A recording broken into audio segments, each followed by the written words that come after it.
Mic आपको mute रखना। ठीक है। हमारा आज का टॉपिक है पार्किंसम। इसको हम ना पार्किंसम को ना एक सब टॉपिक के अंदर पढ़ेंगे। किसके अंदर पढ़ेंगे? हम पढ़ेंगे पहले मूवमेंट डिसऑर्डर। मूवमेंट डिसऑर्डर पढ़ेंगे और मूवमेंट डिसऑर्डर के अंदर हम एक्स्ट्रा पिरामिडल सिस्टम है होता है जिसकी वजह से जो मूवमेंट डिसऑर्डर होते हैं, अभी समझते चलना, मैं उसको सबको सम अप कर लूंगा एंड में। ठीक है। क्या मैं बोल रहा हूं कि एक्स्ट्रा पिरामिडल सिस्टम बिगड़ने की वजह से कुछ मूवमेंट डिसऑर्डर आपको होते हैं, उसके अंदर मोस्ट इंपॉर्टेंट आता है पार्किंसम। ठीक है। तो पहले हम ये तो समझ लें कि पार्किंसम किसके अंदर आता है, तब हम पार्किंसम को समझे। क्योंकि डायरेक्ट पार्किंसम, अगर हम डायरेक्ट पार्किंसनिज्म को ले लें, उससे मतलब नहीं ना। पहले हमें ये समझ आना चाहिए कि वो किस कैटेगरी के अंदर आ रहा है। यानी ये तो अब हमें ये क्लियर हो गया कि वो एक मूवमेंट डिसऑर्डर है। नाम से क्या समझ आता है मूवमेंट मतलब? अब मूवमेंट का मतलब सिर्फ चलना नहीं होता, हर चीज, आपके फेशियल एक्सप्रेशन, आप मूवमेंट कर रहे हो, आपने अपने बाइसेप, आपने फोर आर्म को फ्लेक्शन कर रहे हो, कोई भी काम कर रहे हो, बोल रहे हो, मैं ये बोल रहा हूं, आप कुछ भी पानी पीते हो स्वेलिंग करते हो, स्वेलिंग, कुछ भी निगलना, बोलना, हंसना, रोना, चलना, भागना, कुछ भी हो, वो सब आपके मूवमेंट है कि नहीं है? वो सब आपके बॉडी के मूवमेंट है। यानी वो मूवमेंट का डिसऑर्डर हो जाना किसकी वजह से? बोले एक्स्ट्रा पिरामिडल सिस्टम के बिगड़ जाने की वजह से। ठीक है, हमें इतना समझ आया। उससे पहले हमें यह समझना पड़ेगा कि हमारे बॉडी के जितने भी मूवमेंट होते हैं वो तीन सिस्टम के कोऑर्डिनेशन की वजह से होते हैं। वो तीन सिस्टम आपस में एक दूसरे से इंटरेक्शंस बना के रखते हैं, एक दूसरे से कोऑर्डिनेशन बना के रखते हैं, तब आप जाकर एक प्रॉपर मूवमेंट कर पाते हैं। अब फिर अगेन मैं मूवमेंट से ये माइंड में अब बिल्कुल पिक्चर हटा लेना कि चलने को मूवमेंट बोलते हैं। आप बॉडी में फिजिकली कुछ भी कर रहे हैं, फिजिकली, अगेन बोल रहा हूं, अगर आप आई को भी ब्लिंक करते हैं तो ये आपका मूवमेंट है। समझ रहे हैं? आई को ब्लिंक करना भी ये मूवमेंट है, चाहे वो फिर वो वॉलेंट्री हो चाहे इनवॉलेंट्री हो। कि आई ब्लिंकिंग इनवॉलेंट्री और वॉलेंट्री दोनों है। आप चाहे तो भी आप आई ब्लिंक कर सकते हो, और आप अगर आप नहीं भी कर रहे हैं तो भी वो, अगर आप सबकॉन्शियस स्टेट में, तब भी आई ब्लिंक होती रहती है। ठीक है। तो ये सारे क्या मूवमेंट के हैं। तो तीन चीजें हमने क्या बोला कि तीन चीजों को हमें पकड़ के चलना है जो मूवमेंट को कोऑर्डिनेट में बना के रखते हैं। यानी जब तक वो तीन चीजें आपस में एक दूसरे से इंटरेक्ट नहीं होंगी, आप प्रॉपर मूवमेंट नहीं कर पाएंगे।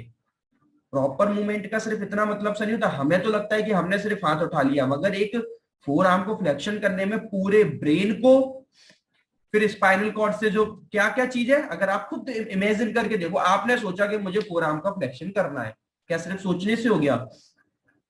आपने सोचा, यानी आपने यहां से कमांड भेजी, कमांड ब्रेन के पास गई, ब्रेन ने उसको पर्टिकुलर, ब्रेन की जो नर्व है उसने पर्टिकुलर उसके उस ऑर्गन या उस पार्ट को भेजा जो उसके लिए पर्टिकुलर रिस्पॉन्सिबल था। क्योंकि ब्रेन का हर पार्ट हर मूवमेंट के लिए अलग अलग रिस्पॉन्सिबल है। बोलने के लिए अलग रिस्पॉन्सिबल है, स्पीच के लिए, देखने के लिए अलग है, मूवमेंट्स के लिए अलग है, चलने के लिए अलग है। तो पर्टिकुलर आप कौन सा मूवमेंट कराना चाह रहे हैं, कौन से न्यूरॉन आए हैं, ब्रेन के पर्टिकुलर उस पार्ट में जाएंगे, वहां पर वो प्रोसेस होते हैं।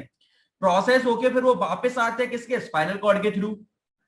स्पाइनल कॉर्ड के थ्रू के बाद वो नर्व आपके पर्टिकुलर मसल्स पे पहुंचती है, फिर वो मसल्स पे कमांड पहुंचती है, फिर वो फाइनली मसल मूवमेंट कर पाती है। यानी एक वो कोई छोटी मोटी प्रोसेस नहीं है। हम with in a nano second इस प्रोसेस को कर लेते हैं कि हमें काम करना है, मगर ये बहुत सारी प्रोसेस का एक इंटरेक्शन है, एक कोऑर्डिनेशन है, वेल कोऑर्डिनेटेड है।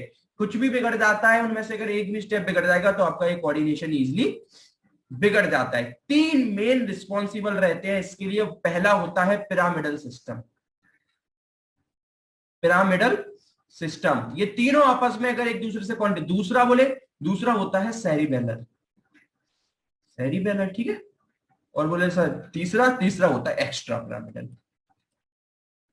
Extra pyramidal.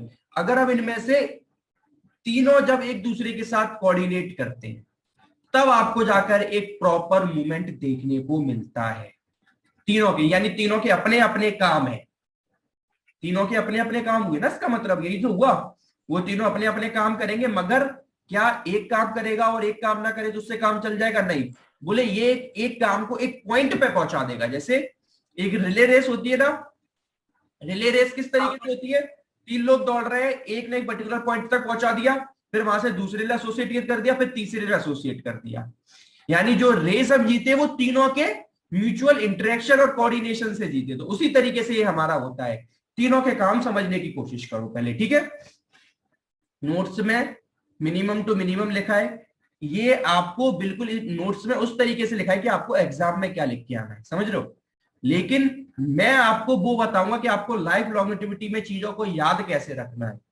जब अगर एग्जाम में ये कुछ भी भूल जाओगे ना, तब भी मैं हर टॉपिक में इतना पढ़ा देता हूँ, अगर वो ढंग से पढ़ लोगे तो तब भी बहुत कुछ लिख के आ जाओगे। तो एक एक वर्ड को समझने की कोशिश करना मैं क्या कह रहा हूं, ठीक है। पिरामिडल का काम क्या होता है, सबसे पहले हमने लिया, बोले सर पिरामिडल का क्या काम है, बोले पिरामिडल का मेन काम होता है provides voluntary control of muscular movement. क्या मैंने बोला, provides voluntary control of muscular movement. ये वॉलेंट्री कंट्रोल पे क्या, जो वॉलेंट्री कंट्रोल प्रोवाइड कराता है मस्कुलर मूवमेंट पे।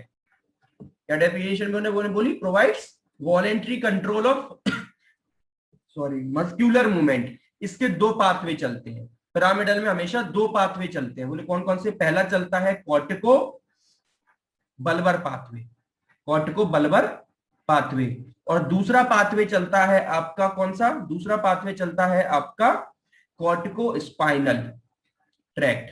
दो ट्रैक्ट चलते हैं पिरामिडल के अंदर, एक कॉर्टिको बल्बर ट्रैक्ट चलता है और दूसरा चलता है कॉर्टिको स्पाइनल स्पाइनल ट्रैक्ट, ठीक है। दो ट्रैक्ट ये चलाता है, अगर इन दोनों में से एक भी ट्रैक्ट में प्रॉब्लम हो गई तो अलग अलग काम आपके कोऑर्डिनेशन पे करता है। यानी इन दोनों ट्रैक्ट के अपने अपने काम है, पहले हम उन काम को समझ लेते हैं। अगर हमने इनके काम को समझ लिया, वही काम पिरामिडल का है, दोनों को सम अप कर दो तो काम पिरामिडल का हो गया।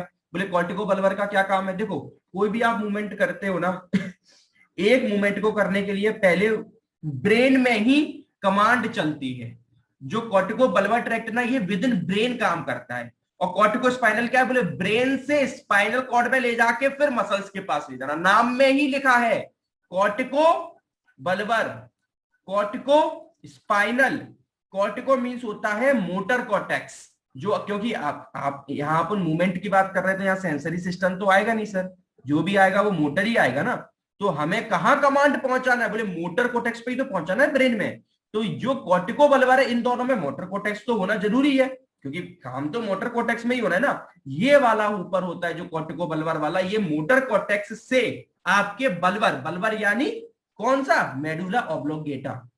जो आपका मेडुलरी होता है, मेडुला होता है, मेडुला ऑब्लोंगेटा को बल्बर बोलते हैं, अगर आपको पता है तो। मेडुला ऑब्लोंगेटा को क्या बोलते हैं, बल्बर बोलते हैं। तो ये ट्रैक्ट किसके बीच में रिस्पॉन्स करता है, बोले मोटर कॉर्टेक्स से लेके मेडुला के बीच में चलता है ये ट्रैक्ट। ये ट्रैक्ट कॉर्टिको बल्बर नाम से ही याद करो, cortico means motor cortex, bulbar means medulla oblongata, ठीक है। तो ये ट्रैक्ट किसके बीच में चलता है सॉरी, ये ट्रैक्ट चलता है मोटर कॉर्टेक्स से लेके मेडुला ऑब्लोंगेटा के बीच में। अब मैं इसकी अगर आपको बोले सर इसकी मैं आपको एक डेफिनेशन सुनाऊं, बोले इसकी डेफिनेशन क्या है कॉर्टिको बल्बर की। कॉर्टिको बल्बर की डेफिनेशन हुई कि connect the motor cortex to the medullary pyramid. यही तो मैंने बोला, कुछ अलग तो बोला नहीं। क्या बोला, connect the motor cortex to the medullary pyramid. अब मेडुलरी पिरामिड आप मुझे बताने की जरूरत नहीं है कि मेडुला ऑब्लोंगेटा क्या कहां प्रेजेंट होता है। मेडुलरी पिरामिड प्रेजेंट होता है मेडुला ऑब्लोंगेटा में। और मेडुला ऑब्लोंगेटा कहां प्रेजेंट होता है, फर्स्ट ईयर का एनाट याद है तो ब्रेन स्टेम में। मेडुला ब्रेन स्टेम में तो प्रेजेंट होता है। तो मोटर कॉर्टेक्स से, आपकी मोटर कॉर्टेक्स से लेके आपका मेडुला ऑब्लोंगेटा तक ये ट्रैक्ट चलता है, ठीक है। यानी जो इंफॉर्मेशन लेके जानी है, ये देखो इंफॉर्मेशन दो जगह चलनी है, पहले तो विद इन ब्रेन प्रोसेस होनी है उसको, फिर ब्रेन में प्रोसेस होने के बाद उसको स्पाइनल कॉर्ड के थ्रू मसल्स में आना है, तभी आप मूवमेंट करवाएंगे। तो जो पहला वाला ट्रैक है कॉर्टिको बल्बर ट्रैक, ये विद इन ब्रेन आपका मूवमेंट के लिए जो ट्रैक्ट चलना है, ये विद इन ब्रेन चलता है। ये चलता है मोटर कोटेक्स से लेके बल्बर तक, यानी हमारे मेडुला ऑब्लोंगेटा तक। और मेडुला ऑब्लोंगेटा यानी क्या, मेडुलरी पिरामिड। मेडुलरी पिरामिड कहां प्रेजेंट है, मेडुला ऑब्लोंगेटा में। मेडुला ऑब्लोंगेटा कहां प्रेजेंट होता है, ब्रेन स्टेम में। ये तो हमें पता होना चाहिए, तो नाम में ही हमें लिखा है, ठीक है। बल्बर मींस मेडुला ऑब्लोंगेटा और कॉर्टिको मींस कौन सा, मोटर कॉर्टेक्स। अब इसमें नीचे आ जाओ, कोई कंफ्यूजिंग वाली बात थी नहीं। ये किसके बीच में चल गया, ऊपर वाला आप देखो याद रहना चाहिए नाम में, ठीक है। इसके बीच में ये ट्रैक्ट चलता है। बोले सेकंड ट्रैक चलता है कॉर्टिको स्पाइनल, नाम में ही है। बोले सर ये कहां चलता है, बोले ये चल रहा था आपके क्या बोलते हैं मोटर कॉर्टेक्स से मेडुला तक। ये चलता है मोटर कॉर्टेक्स से लेके स्पाइनल कॉर्ड, और देन स्पाइनल कॉर्ड की नर्व रन करती हैं आपके मसल्स पे यानी ये विद इन ब्रेन प्रोसेस करता है। फिर जब ब्रेन में प्रोसेसिंग हो जाती है, उसके बाद ये वाला ट्रैक्ट मोटर कॉर्टेक्स से आपके स्पाइनल कॉर्ड में पहुंचाता है, स्पाइनल कॉर्ड से नर्व नर्व में पहुंचती है और नर्व आपके पर्टिकुलर मसल्स पे पहुंचती है और फिर जाकर एक मूवमेंट हो पाता है, यानी ये काम पिरामिडल रेगुलेट करता है। तो मोटर, अगर मैं इसकी डेफिनेशन बोलूं तो किसकी, कॉर्टिकोस्पाइनल की, carries motor signal from the motor cortex, यही तो है ना, कॉर्टिको यानी मोटर कॉर्टेक्स, यानी carries motor signal from the motor cortex down the spinal cord. कुछ अलग बोला मैंने, जो समझाया वही, carries motor signal from the motor cortex down the spinal cord to the muscles of the trunk and limb, जिसमें आपको मूवमेंट करवाना है। ठीक है, ये काम होता है कॉर्टिकोस्पाइनल का। तो पिरामिडल ट्रैक्ट के काम समझ आए। बोले पिरामिडल ट्रैक्ट में हमने देखा कि पिरामिडल ट्रैक्ट का मेन काम क्या है, बोले voluntary control of muscular movement, जो हमारी मसल्स है उनका वॉलेंट्री कंट्रोल ये करवाता है। कैसे करवाता है सर, बोले दो ट्रैक्ट से करवाता है। पहला ट्रैक्ट होता है कॉर्टिकोबल्बर ट्रैक्ट और दूसरा होता है कॉर्टिकोस्पाइनल ट्रैक्ट। बोले कॉर्टिकोबल्बर ट्रैक्ट क्या करता है, बोले कॉर्टिकोबल्बर ट्रैक्ट है वो मोटर कॉर्टेक्स से लेकर मेडुला ऑब्लोंगेटा तक रिस्पांस को लेके जाता है कि सर नीचे से कमांड आ गई है, आप इस रिस्पांस को प्रोसेसिंग करिए, मेडुला ऑब्लोंगेटा तक प्रोसेस होता है। फिर दूसरा ट्रैक चलता है, वो मोटर कॉर्टेक्स से इंफॉर्मेशन लेके स्पाइनल कॉर्ड के थ्रू नर्व से मसल पे जाता है और बोलता है कि चलो वॉलेंट्री मूवमेंट कर लो, यही आपको वॉलेंट्री मूवमेंट ऊपर से ब्रेन से प्रोसेसिंग होके आ गई है, आप वॉलेंट्री मूवमेंट आप कर लीजिए, आपको जो भी फ्लेक्शन करना है, स्टेशन जो भी वॉलेंट्री मूवमेंट करना है आप उसे आप कर सकते हैं। यानी ये काम था हमारे पिरामिडल सिस्टम का। ठीक है, ठीक है। दूसरा आता है सेरिबेलर। बोले सेरिबेलर का सर क्या काम होता है, फिर ये वाला तो देखो इसने तो वॉलेंट्री मूवमेंट करा दिया, फिर सेरिबेलर क्या सिर्फ वॉलेंट्री मूवमेंट से काम चल जाता है क्या? मैं आपसे कहूं चलना स्टार्ट करो, अगर आप एक कोऑर्डिनेशन में नहीं चलोगे, एक बैलेंस में नहीं चलोगे, आप कितना भी चल लो फिर भी आप गिर जाओगे। तो वॉलेंट्री, मैंने क्या बोला ना, तीनों के अपने अपने काम है, एक भी काम बिगड़ा जो प्रॉपर मूवमेंट होता है वो बिगड़ जाएगा। मैं फिर बोल रहा हूं मूवमेंट नहीं, प्रॉपर मूवमेंट, क्योंकि प्रॉपर मूवमेंट होना चाहिए, सब कोऑर्डिनेशन में होना चाहिए, कोऑर्डिनेशन में होना चाहिए, बैलेंस के साथ होना चाहिए। ठीक है, तो क्या बिगड़ा कि बोले सेरिबेलर का, सेरिबेलर तो आपको पता है ब्रेन स्टेम में होता है, क्या काम होता है, बोले coordinates unconscious regulation of balance. क्या कोऑर्डिनेट करता है, अनकॉन्शियस रेगुलेशन ऑफ बैलेंस। आप जब चलते हो क्या इतना सोच समझ के चलते हो क्या कि मुझे अब ये वाला स्टेप ऐसे रखना है, फिर ये वाला रखना है? आपके हैंड स्विंग्स करते हैं चलने के साथ, आप क्या सोच के करते हो क्या, अच्छा ये वाला पैर जाएगा तो मैं ये वाला हैंड स्विंग करूंगा, फिर मेरा ये वाला हैंड जाएगा तो मैं ये वाला स्विंग करूंगा? कभी चलने की कोशिश करिए, जब चलते हैं तो जब हम चल रहे हैं तो ये वाला हैंड स्विंग करते हैं, फिर ये वाला करते हैं। चलने में कभी भी सोचते हो, जैसे अब मैं आपको पढ़ा रहा हूं तो मैं अब हैंडों के मूवमेंट्स करते जा रहा हूं, अब मैं क्या ये सोच विचार करके थोड़ा ना कर रहा हूं कि मैं पढ़ा रहा हूं तो इस तरीके से मूवमेंट करना है।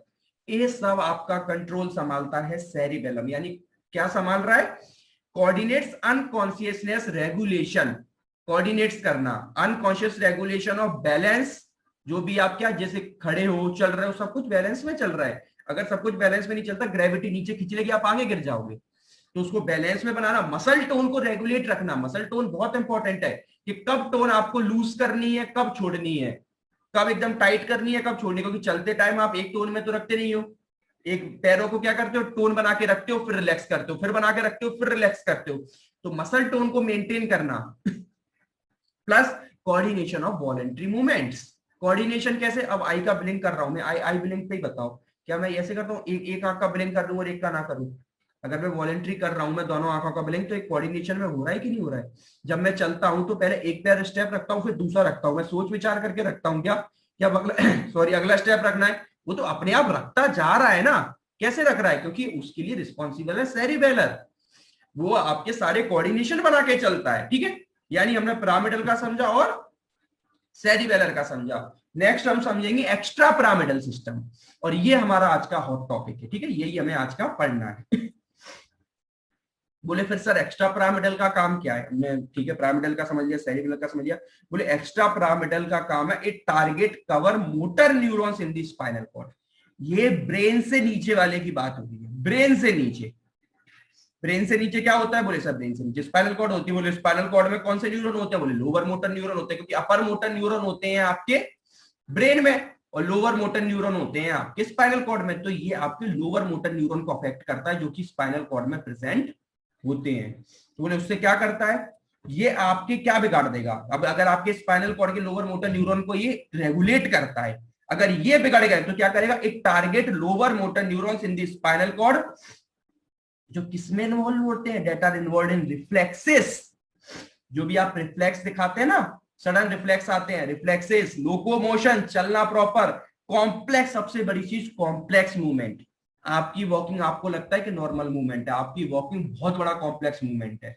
उसमें आपकी पूरी बॉडी को एक साथ कोऑर्डिनेशन होना पड़ता है और वो आपका एक्स्ट्रा पिरामिडल सिस्टम संभालता है कॉम्प्लेक्स मूवमेंट को। आपको लगता है कि वॉकिंग सिंपल है, नहीं, वॉकिंग बहुत, कभी स्ट्रोक के पेशेंट्स और इनके पेशेंट, पार्किंसम के पेशेंट ट्रीट करना, तब आपको समझ आएगा कि वॉकिंग कितनी कॉम्प्लेक्स मूवमेंट है, क्योंकि उनके बीच में यही कोऑर्डिनेशन खत्म हो जाता है। क्या कोऑर्डिनेशन खत्म हो जाता है? आप चलाओगे, हाथों के मूवमेंट उनके दूसरे हैं, फेस का दूसरा है, आईज का दूसरा है, कोई कोऑर्डिनेशन नहीं है, आपको परेशान हो जाओगे, आपको बहुत मेहनत है। वो जब सीखोगे, जब पहले यहां से समझ लो कि क्यों उनमें कोऑर्डिनेशन बिगड़ती है, क्योंकि उनमें एक्स्ट्रा पिरामिडल सिस्टम बिगड़ जाता है। Extra pyramidal system is responsible for complex movement, ठीक है। Target sorry, target lower motor neurons in the spinal cord that are involved in reflexes, locomotion, complex movement and postural control. चार चीजें मैंने बोली, वही चार चीजें आपको अभी के अभी पार्किंसम में नजर आने वाली हैं, क्योंकि Parkinsonism is a movement disorder which is caused in extra pyramidal system. ये डेफिनेशंस बना के लिखनी है, ठीक है। क्या मैंने बोला कि Parkinsonism is a movement disorder which is caused in extra pyramidal system. क्या मैंने बोले कि रिफ्लेक्स आपके डिस्टर्ब हो जाएंगे अगर एक्स्ट्रा पिरामिडल सिस्टम गया, ठीक है। बोले दूसरे आपके लोकोमोशन, आपको चलने में सबसे ज्यादा प्रॉब्लम आने वाली है। थर्ड वन बोले कॉम्प्लेक्स मूवमेंट, अब ये ना लिख पाएंगे लिखना कितना कॉम्प्लेक्स मूवमेंट होता है, चलना कितना कॉम्प्लेक्स, जो इतने सारे कॉम्प्लेक्स मूवमेंट, क्या होता है कॉम्प्लेक्स मूवमेंट की डेफिनेशन वो होती है जब बॉडी के एक साथ कई सारे मूवमेंट इन्वॉल्व हो। अब मुझे अगर फ्लेक्शन करना है बाइसेप का, मुझे फोरम फ्लेक्शन, तो सिर्फ मुझे एक ही मूवमेंट करना है।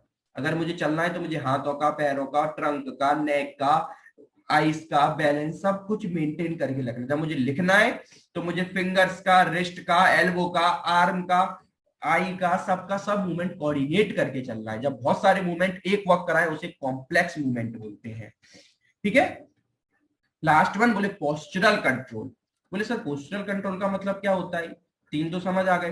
बोले पोस्चरल कंट्रोल का मतलब होता है कि ऐसे लोग अपने पोस्चर को कंट्रोल नहीं कर पाते, उन्हें ऐसा लगेगा कि वो गिरने वाले हैं। आप जब चलते हो, दौड़ते हो, आपको कभी ऐसा लगता है कि ग्रेविटी नीचे खींच रही है, आप कितना नीचे झुक जाते हो दौड़ते टाइम भी, लेकिन आपके ऊपर कंट्रोल होता है। तो ऐसे लोगों का पोस्चरल कंट्रोल बिगड़ जाता है, उनकी पोस्चर के ऊपर कंट्रोल नहीं होता। फिर ऐसे लोग बहुत स्लो स्टेप लेते हैं, बहुत स्लो, क्योंकि वो आगे झुके होते हैं और उन्हें डर लगता है कि मैं गिरने वाला हूं, तो बहुत स्लो स्टेप लेंगे, बिल्कुल धीरे धीरे। और एक बार आपने उनको बोल दिया चलने लग जाओ, फिर एकदम बोलो रुक जाओ, वो रुक नहीं पाएंगे, सडन नहीं रुक पाएंगे, उनको एक दो स्टेप और आगे निकल जाएंगे। क्यों? पोस्चर पे उनकी कंट्रोल नहीं है। आप जैसे वो खड़े उनसे बोलो एकदम चल दो, एकदम नहीं चल पाएंगे, उन्हें टाइम लगेगा। क्यों? क्योंकि उनकी पोस्चर पे कंट्रोल नहीं है। चलेंगे भी तो बहुत स्लो स्लो चलेंगे, आप बोलोगे रुको, एकदम नहीं रुक पाएंगे। इसलिए ऐसे लोग डर की वजह से इतने स्लो स्टेप्स लेते हैं, एकदम छोटे छोटे स्टेप्स लेते हैं, मतलब कहीं पहुंच रहे भी, समझ रहे हो। तो ये हमारा था एक्स्ट्रा पिरामिडल सिस्टम, ठीक है। तो क्या डेफिनेशन है भाई कंट्रोल? अब इसमें तो 3 लाइन में लिखी थी, मुझे समझाने में कितना टाइम लगा, लेकिन आपको क्लियर होना चाहिए। कहीं भी कोई भी डाउट आए तुरंत पूछो, इसलिए आप लाइव पढ़ रहे हो, ठीक है। The control of voluntary movement is affected by the interaction of the pyramidal, cerebral and extrapyramidal system interconnecting with each other. आपको कोई डाउट आप यहाँ पे जो यूट्यूब पे देख रहे हैं वो कमेंट सेक्शन में डालो, ठीक है। EPS contains of nuclei of gray matter basal ganglia। बोले क्या कह रहे हैं कि एक्स्ट्रा पिरामिडल सिस्टम में क्या कंटेंट रहता है? बोले nuclei of grey matter basal ganglion. यानी जब पार्किंसम होता है तो इसमें आपके अफेक्ट होता है, nuclei of grey matter vessel ganglia में आपके अफेक्ट होता है। इसको भी पढ़ेंगे कि वेसल गैंग्लिया क्या होता है, ठीक है। इसको भी पढ़ेंगे क्योंकि आप डेफिनेशन में जब पार्किंसम की डेफिनेशन लोगे वहां वेसल गैंग्लिया वर्ड आएगा, बिल्कुल आएगा, क्यों नहीं आएगा। क्यों? क्योंकि उसकी क्योंकि एक्स्ट्रा पिरामिडल सिस्टम का डिफॉर्मिटी है पार्किंसम, तो उसको भी आगे हम करके समझेंगे जब पार्किंसम खोलेंगे, ठीक है। क्लिनिकल फीचर्स क्या होंगे? अभी तो हम सिर्फ एक्स्ट्रा पिरामिडल पहुंचे, अभी पार्किंसम पे तो पहुंचे भी नहीं है, मगर अगर हमें ये क्लियर नहीं है तो पार्किंसम क्लियर होना मुझे नहीं लगता कि अच्छे से होगा। अब एक्स्ट्रा पिरामिडल सिस्टम जब भी बिगड़े तो दो रिस्पॉन्स में बिगड़ता है। बोले सर क्या? एक नेगेटिव में बिगड़ता है, एक पॉजिटिव में। बोले इसका मतलब क्या? इसका मतलब है कि जब अब इसके जो भी काम थे, हमने जो भी एक्स्ट्रा पिरामिडल सिस्टम के काम पढ़े, मूवमेंट वगैरह, रिफ्लेक्स, अगर वो सब गिर जाए, सब डाउन हो जाए, तो निगेटिव होता है, सब बढ़ जाए तो बोले पॉजिटिव होता है। बोले निगेटिव का मतलब क्या? बोले सारे मूवमेंट स्लो लेगा, रिफ्लेक्सेस सारे चले जाएंगे। और पॉजिटिव में बोले उसमें ट्रिमर्स आएंगे, अनवॉलेंट्री रिफ्लेक्सेस मूवमेंट आएंगे पॉजिटिव में। अनवॉलेंट्री अपने आप ही मूवमेंट्स हुए जा रहे हैं, आप नहीं, क्योंकि निगेटिव वाले में आप करना चाह रहे हो तब भी नहीं कर पा रहे हो, तो वो निगेटिव है। इसमें करना ही नहीं चाह रहे हो फिर भी एक्स्ट्रा मूवमेंट हो रहे हैं, तो वो पॉजिटिव होता है। तो आप करना चाह रहे हो कर नहीं पा रहे हो, पार्किंसम है। तो पार्किंसम निगेटिव फीचर के अंदर आता है, याद रखना। एक्स्ट्रा पिरामिडल सिस्टम के दो फीचर्स होते हैं, निगेटिव और पॉजिटिव। पार्किंसम निगेटिव वाले के अंदर आता है। क्या क्या? जैसे ब्रेडिकाइनेसिया, ब्रेडिकाइनेसिया का मतलब होता है स्लो मूवमेंट। मूवमेंट जितने भी होते हैं सारे स्लो हो गया, loss of voluntary movement of slowness.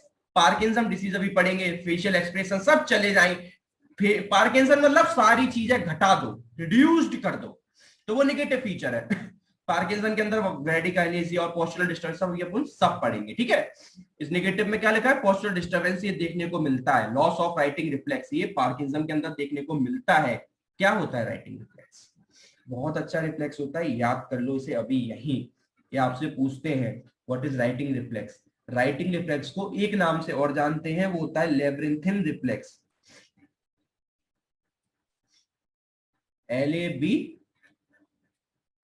वो LAB by RIN, labyrinthine THIN, ठीक है। LAB by RIN THIN E, labyrinthine righting reflex.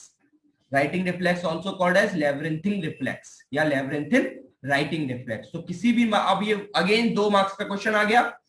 मैं बार बार याद दिलाता हूं कि 2 मार्क्स के क्वेश्चन कहां से बनते हैं। लेब्रिंथिन रिफ्लेक्स आता है 2 मार्क्स में या राइटिंग रिफ्लेक्स। राइटिंग रिफ्लेक्स आता है, लेब्रिंथिन रिफ्लेक्स देके देखते हैं आपको, ठीक है। क्या होता है? बोले it is a reflex that correct दी। अब देखो ये रिफ्लेक्स जाएगा क्योंकि हम सारी बात कर चुके, निगेटिव में सारी चीजें जाएंगी, पॉजिटिव में सारी चीजें बढ़ेंगी। तो अब इसका मतलब ये जाएंगी, तो इसका मतलब क्या है सर? कि इसका मतलब ये कि राइटिंग रिफ्लेक्स तो नॉर्मली हमारे बॉडी में प्रेजेंट होना चाहिए, तभी तो वो कम होगा। कोई चीज कम कैसे होगी? बोले पहले प्रेजेंट हो रही थी, तो हमारे बॉडी में लेब्रिंथिन इसमें नॉर्मली प्रेजेंट होता है, आप सबके अंदर प्रेजेंट है। बोले क्या रिफ्लेक्स होता है? बोले it is a reflex that correct the orientation of the body when it is taken out of the normal upright position. कभी बैठ के खड़े हुए हो, चलना स्टार्ट करा है, खड़े होकर एकदम चलना स्टार्ट करा, आपका पोस्चर आपने कभी देखा एकदम एक ओरिएंटेशन में रहता है। वो ओरिएंटेशन किसकी वजह से रहता है? इस राइटिंग रिफ्लेक्स की वजह। ये रिफ्लेक्स अपने अंदर होता है, जैसे ही आप एकदम, आप क्या एकदम बैठो, एकदम बैठ के भले 1 घंटे बैठे हो, सीधे उठ के चलने लग जाते हो, आपको कोई प्रॉब्लम नहीं होती। कोई प्रॉब्लम नहीं होती आपको। क्यों नहीं होती? क्योंकि आपके अंदर ये लेब्रिंथिन रिफ्लेक्स प्रेजेंट होता है। अगर ये लेब्रिंथिन रिफ्लेक्स प्रेजेंट तो अब्सेंट हो जाएगा, लॉस हो जाएगा। तो इसी वजह से पार्किंसन के पेशेंट चल नहीं पाते। वो अगर वो बैठे होंगे ना, एकदम उनसे बोल दो खड़े करने को, उन्हें 2-3 मिनट लग जाएंगे चलने में। चल रहे होंगे, उनसे बोल दो रुक जाओ, नहीं रुक पाएंगे। आप रुक जाओगे, क्यों? क्योंकि आपके अंदर लेब्रिंथिन रिफ्लेक्स प्रेजेंट होता है। तो लेब्रिंथिन रिफ्लेक्स की मैंने क्या बोली? It is a reflex that correct the orientation. क्या किस चीज को करेक्ट कर रहा है? That correct the orientation of the body when it is taken out of normal upright position. आपकी जो नॉर्मल अपराइट पोजीशन है उसके ओरिएंटेशन को ये करेक्ट करके रखता है हमेशा। अगर ये कम हो गया तो आपकी बॉडी क्या हो जाएगी? अब आप ना चल पाओगे, ना उठ पाओगे, कोई भी मूवमेंट आप सडन नहीं कर पाओगे। और जो आप सडन आप कर लेते हो, तब आप सडन नहीं करते, आपको सोच में, क्योंकि आपके रिफ्लेक्स है जो आपका वो गिर चुका है। पॉजिटिव फीचर्स है, कल पढ़ेंगे, आज उनको हमें बिल्कुल भी, वो हमारा नेक्स्ट लेक्चर रहेगा, ठीक है। नेक्स्ट लेक्चर पर उनको टच करेंगे, हमें आज नेगेटिव फीचर्स पे चलना है।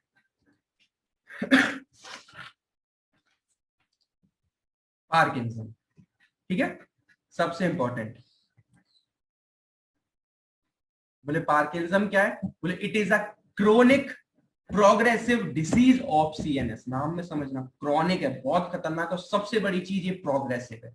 अगर एक बार हो गई तो इसको रोकना इम्पॉसिबल होता है, और जिस चीज को रोकना इम्पॉसिबल हो जाए उसका ट्रीटमेंट सिर्फ फिजियोथेरेपी होता है। क्यों? क्योंकि हम ठीक नहीं कर सकते, मगर हम उसको कंट्रोल कर सकते हैं। कंट्रोल कर सकते हैं हम इसको, ज्यादा क्रोनिक की स्थिति की तरफ जाने से रोक सकते हैं, हम कंट्रोल कर सकते हैं। हम ठीक नहीं कर सकते, ठीक तो उसको ड्रग भी नहीं कर पाते, कोई नहीं कर पाता। जो चीज प्रोग्रेसिव है उसे कोई ठीक नहीं कर सकता, आप उसे बस कंट्रोल। बहुत सारी पढ़ोगे, मस्कुलर डिस्ट्रॉफी पढ़ोगे, सेरिब्रल पाल्सी, सब प्रोग्रेसिव होती है, सबको आप कंट्रोल करते हैं। तो disease of CNS due to lack of dopamine in basal ganglion. फिर अब सर वो बात आगे, बोले डोपामीन क्या होता है, जिसकी कमी बेसल गैंग्लियन में हो रही है। बोले पहले बेसल गैंग्लियन समझ लेते हैं। बोले बेसल गैंग्लियन कोई स्ट्रक्चर नहीं होता, तो बोले बेसल गैंग्लियन आ रहा group of sub cortical nuclei. Basal ganglion brain में जो सब बहुत सारे सब कॉर्टिकल न्यूक्लियाइज होती है ना, उनके ग्रुप को बोलते हैं। अब इसमें देखो ये जो रेड कलर से बेसल गैंग्लियन दिखा रहा है, मतलब ब्रेन में ये सब रेड स्ट्रक्चर से नहीं होता है, इन्होंने बस शो करा है। ठीक है, क्या क्या रेड से, जो न्यूक्लियस एम्बुलस है, आपको ऑल्फैक्टरी ट्यूबरकस है, वेंट्रल पैलिडम, कियोडेट न्यूक्लियस, ग्लोबस बेटा, ये सब बेसल गैंग्लियन के अंदर आते हैं, बेसल गैंग्लियन के अंदर, क्योंकि बेसल गैंग्लियन कोई स्ट्रक्चर नहीं होता, ये एक तरीके का ग्रुप होता है सब कॉर्टिकल न्यूक्लियस का। स्ट्रक्चर्स ये सब है और इन सब के ग्रुप को आप बेसल गैंग्लियन बोलते हैं। अगेन स्ट्रक्चर्स ये सब होते हैं जो रेड रेड में दिख रहे हैं ना, और ब्लू वाले जो उसके आसपास के स्ट्रक्चर है, जो रेड रेड में दिख रहा है, ये सब स्ट्रक्चर, इन सब के स्ट्रक्चर को आप अगर एकदम ग्रुप में बोले तो आप उसे फिर बेसल गैंग्लियन बोलते हैं। ठीक है, इन सब स्ट्रक्चर्स के अंदर न्यूक्लियाई होते हैं, उन सब के न्यूक्लियाई को अगर आप जोड़ दें सब कॉर्टिकल न्यूक्लियाई, तो आप उसे फिर बोलते हैं बेसल गैंग्लियन। क्या क्या, nucleus accumbens, olfactory tubercle यानी ऑल्फैक्टरी के लिए, वेंट्रल पैलिडम, इस तरीके से सब थैलेमिक न्यूक्लियस है ना, डिफरेंट डिफरेंट। एक इसमें एक और एक्स्ट्रा है, दैट इज सबस्टेंशिया नाइग्रा, ये भी बेसल गैंग्लियन के अंदर आता है। और पार्किंसम के अंदर सबसे ज्यादा चेंज आपको सबस्टेंशिया नाइग्रा के अंदर दिखता है, क्योंकि बेसल गैंग्लिया तो बहुत बड़ा हुआ ना सर, बेसल गैंग्लिया तो बहुत बड़ा हुआ, उसके अंदर मेनली क्या इफेक्ट होता है जब पार्किंसम हो, बोले सबसे ज्यादा इफेक्ट होता है सबस्टेंशिया नाइग्रा। याद रखना भी इसको, ये मेन आपको समझाने वाला हूं कि सबस्टेंशिया नाइग्रा ही इसकी पैथोलॉजी होती है और सबस्टेंशिया नाइग्रा ही इसका डायग्नोसिस होता है। ठीक है हमने क्या पढ़ा कि बोले सर बेसल गैंग्लियो में डोपामिन की कमी हो जाती है। अब जब हम पढ़ रहे हैं कि बेसल गैंग्लियन वैसे ही खुद में कोई स्ट्रक्चर नहीं है, तो फिर डोपामिन क्या कोई स्ट्रक्चर होगा, बोले नहीं। तो बोले डोपामिन क्या होता है, बोले डोपामिन एक तरीके का बस न्यूरोट्रांसमीटर होता है। अभी मैं आपको फिर बोल रहा हूँ, देखो जो भी आप लोग पढ़ रहे हो यूट्यूब पे जाना, मेरे उसमें फार्मा वाले प्लेलिस्ट में जाना, एक पार्किंसम के ऊपर मैंने पूरा ड्रग वाला पढ़ाया है, उसमें मैंने पूरा बेसिक समझाया है, क्योंकि अभी हम थर्ड ईयर के अकॉर्डिंग पढ़ेंगे, ठीक है, न्यूरो, लेकिन मैंने उसमें सबको समझाया है, तो आप सब लोग उसको जरूर देखना है पूरा कंप्लीट, क्योंकि उसमें मैंने एक एक डोपामीन का जो बिल्कुल बेसिक एक एक चीज का, क्योंकि यहाँ में बेसिक नहीं लिखना, यहाँ हम थोड़ा एडवांस लेवल का पढ़ रहा है, लेकिन अगर आपको बेसिक पता है सेकंड ईयर का तो अच्छी बात है, नहीं पता है तो पहले उस लेक्चर को पढ़ लेना अच्छे से, फिर इस पार्किंसम को पढ़ना, क्योंकि पूरा ट्रीटमेंट फार्मा का वहां है, वहां वो ट्रीटमेंट पूरा फार्मा वाला यहाँ नहीं लिखना। मगर अगर आपने ट्रीटमेंट फार्मा का सेकंड ईयर में अच्छे से नहीं पढ़ा, तो फिर आप यहाँ, जब मैं यहाँ ट्रीटमेंट पढ़ाऊंगा तो आपको कुछ समझ नहीं आएगा, डोपामीन अच्छे से समझ नहीं आ रहा होगा, नहीं आएगा। क्यों नहीं आएगा, क्योंकि वो फिर अगर आपको वो सब सेकंड ईयर में बेसिक था, तो वो एक बार फार्मा में जरूर पढ़ना, बहुत इंपॉर्टेंट है। ठीक है, due to lack of dopamine, dopamine क्या होता है, बोले dopamine it is a neurotransmitter, ये न्यूरोट्रांसमीटर होता है। न्यूरोट्रांसमीटर क्या होता है, बोले न्यूरोट्रांसमीटर वो ट्रांसमीटर्स होते हैं जो एक नर्व से लेके दूसरी नर्व के बीच में न्यूरॉन्स की इंफॉर्मेशन को ट्रांसमिट करते हैं। तो बोले क्या सर, क्या एक न्यूरॉन से दूसरे न्यूरॉन में करें उसे न्यूरोट्रांसमीटर बोलते हैं? नहीं, तो फिर बोले एक न्यूरॉन से अगर मसल के बीच में भी कर दें तो भी उसे न्यूरोट्रांसमीटर बोलते हैं। बहुत बहुत कॉमन एग्जांपल बताता हूं, अगर याद है न्यूरोमस्कुलर जंक्शन, एसिटाकोलिन, एसिटाकोलिन का क्या काम है न्यूरोमस्कुलर जंक्शन में, कि ब्रेन को आपकी मसल फाइबर से कोऑर्डिनेट कराता है, इंफॉर्मेशन पहुंचाना। न्यूरोट्रांसमीटर का काम क्या होता है, इंफॉर्मेशन पहुंचाना। तो डोपामीन इज अ न्यूरोट्रांसमीटर, वो एक न्यूरॉन से दूसरे न्यूरॉन के बीच में इंफॉर्मेशन पहुंचाता है, ये एक न्यूरॉन से दूसरे न्यूरॉन के बीच में पहुंचाता है। ऐसे ही बहुत सारे बॉडी में न्यूरोट्रांसमीटर्स होते हैं। कुछ न्यूरोट्रांसमीटर क्या बोलते हैं, नर्व टू नर्व पहुंचाते हैं, कुछ ट्रांसमीटर नर्व टू मसल पहुंचाते हैं, से अलग अलग होते हैं। ये जैसे मैंने आपको एक एग्जांपल अभी बताया कि ये नर्व से मसल्स में पहुंचाता है एसिटाकोलिन, न्यूरोमस्कुलर जंक्शन। इसी तरीके से हमारा ये डोपामीन होता है जो नर्व टू नर्व, ठीक है, नर्व टू नर्व आपका क्या पहुंचाता है information. It is a neurotransmitter, it send signal from body to the brain. ये बॉडी से जो न्यूरॉन आ रहे हैं ब्रेन में, उनके न्यूरॉन टू न्यूरॉन को इंफॉर्मेशन, ब्रेन बॉडी से जो रिस्पॉन्स आता है ब्रेन में, अब ब्रेन में आया, अब उस रिस्पॉन्स को ब्रेन में कैसे रेगुलेट कराना है, ब्रेन में भी तो उस रिस्पॉन्स को घुमाना है, तो उस रिस्पॉन्स को घुमाने का काम होता है डोपामीन का, क्योंकि डोपामीन न्यूरोट्रांसमीटर एक तरीके की कार है, उसके अंदर कोई सिग्नल बैठ जाता है, वो फिर वो दूसरे न्यूरॉन पे पहुंचाता है, फिर तीसरे पे। इस तरीके से अगर ये कार बिगड़ गई तो अब जो न्यूरॉन पे इंफॉर्मेशन तो आ गई, मगर वो दूसरे न्यूरॉन पर तक नहीं पहुंच पाएगी, और दूसरे पे नहीं पहुंचेगी तो फिर वो आगे प्रोसेस कैसे होगी, नहीं होगी, बिल्कुल नहीं होगी। तो dopamine it is a neurotransmitter, it send signal from body to the brain, it control the. अब ध्यान, इसके दो काम होते हैं। अगर ये डोपामिन बिगड़ जाए तो डोपामिन दो चीजों पे बहुत ज्यादा न्यूरोट्रांसमिट करता है। एक तो आपके क्या, एक आपके करता है फिजिकल, जितने भी आप फिजिकल मूवमेंट करते हैं इनको, प्लस जितने भी इमोशनल,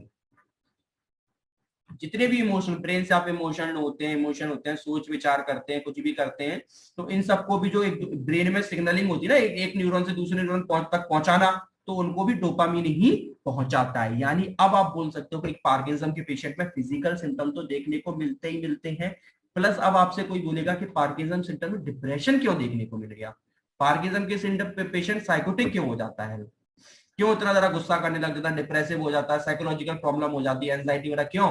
क्योंकि अब आप बोलोगे कि डोपामीन अकेला फिजिकल न्यूरोट्रांसमीटर को लेके नहीं चलता, dopamine physical as well as mental neurotransmitter को लेके चलता है। इसलिए पार्किंसम के पेशेंट में फिजिकल सिम्टम के साथ साथ मेंटल सिम्टम भी देखने को मिलते हैं। इसलिए आपको उस पेशेंट को मेंटली स्टेबल भी कराना पड़ जाता है। इसलिए ट्रीटमेंट में उसको क्या साइकेट्रिक ड्रग्स भी देने पड़ जाते हैं, आप उनको साइकेट्रिक थेरेपी भी उनकी पेशेंट की चलानी पड़ जाती है, क्योंकि dopamine physical as well as mental लेके चलता है। यानी it controls the movement as well as emotional response.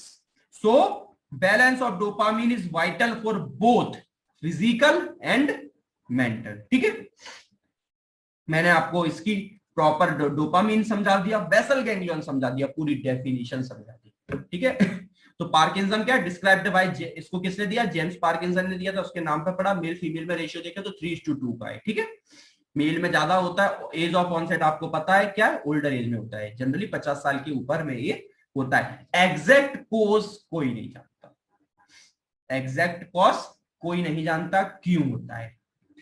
हाँ, बस ये देखा गया है कि कहीं ना कहीं ब्रेन में जीन म्यूटेशन हो जाए या फैमिली हिस्ट्री चली आ रही हो। ठीक है, या कहीं देखो, एक बात याद रखो, मैंने आपको हेडेक में भी बताया, जिसका कॉज नहीं पता उसको जेनेटिक डाल ही देते हैं, क्योंकि हमारे पास फिर कोई ऑप्शन नहीं बचता।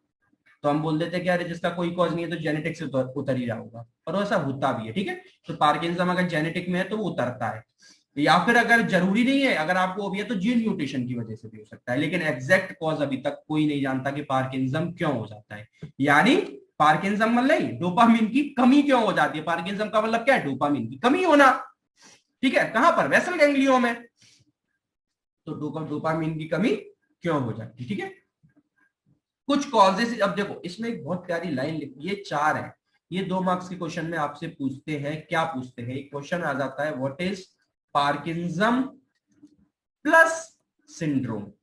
क्या क्वेश्चन आया, व्हाट इज पार्किंसम प्लस सिंड्रोम। तब आपको 2 मार्क्स के क्वेश्चन में ये चारों पॉइंट बस इसी तरीके से रट्टा मार के लिखने होंगे।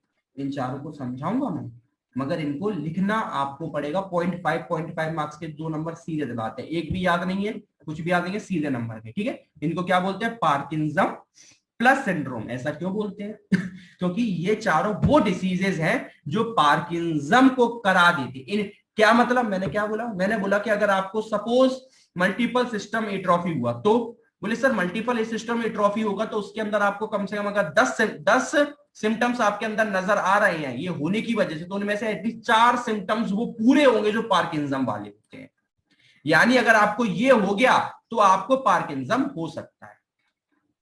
अब आप थोड़ा सा कंफ्यूज हो रहे होगे, बोले सर कैसे ऐसे। देखो, पार्किंसम तो प्रॉपर पड़ गया है डोपामिन की कमी की वजह से। ठीक है, अब इसमें डायरेक्ट डोपामिन की कमी नहीं होती। अगर इन चारों में से आपको कोई भी डिसीज हो जाए, ये तो वो आपको ये डिसीज होने की वजह से आपको सेकेंडरी पार्किंसम हो जाता है यानी पार्किंसम आपको ये ब्रॉड लेवल की डिसीज है। मल्टीपल सिस्टम एट्रोफी मालूम है क्या होती है, चारों की चारों डीजनरेटिव डिसीजेस है। ये आपके ब्रेन को डीजनरेट कर रही होती है। अब आप दिमाग लगा लो, जब आपका ब्रेन ही डीजनरेट हो रहा है तो बेसल गैंग्लियन, डोपामिन, ये सब तो अफेक्ट होने ही है, और वो अफेक्ट होंगे तो जब ये पेशेंट में मल्टीपल सिस्टम एट्रोफी होता है तो पेशेंट में पार्किंसम दिख जाता है, मगर उसके साथ साथ और 10 चीजें भी देखने को मिलती हैं। मगर जब पार्किंसम हुआ तब तो सिर्फ पार्किंसम देखने को मिलता है, मगर मल्टीपल सिस्टम एट्रोफी या फिर इनमें से कुछ भी हो जाए तो आपको पार्किंसम तो देखने को मिलता है, मगर उसके साथ और 10 चीजें देखने को मिलती है। इसीलिए ऐसी डिसीजेस से डॉक्टर बहुत कंफ्यूज हो जाते हैं। बोले क्या, बोले सिम्टम्स आ रहे हैं, अब सीधा डॉक्टर बोल देते हैं पार्किंसम हुआ। ऐसा नहीं है, पार्किंसम हुआ पेशेंट को ये देखो कि और कितने सारे सिम्टम्स आ रहे हैं।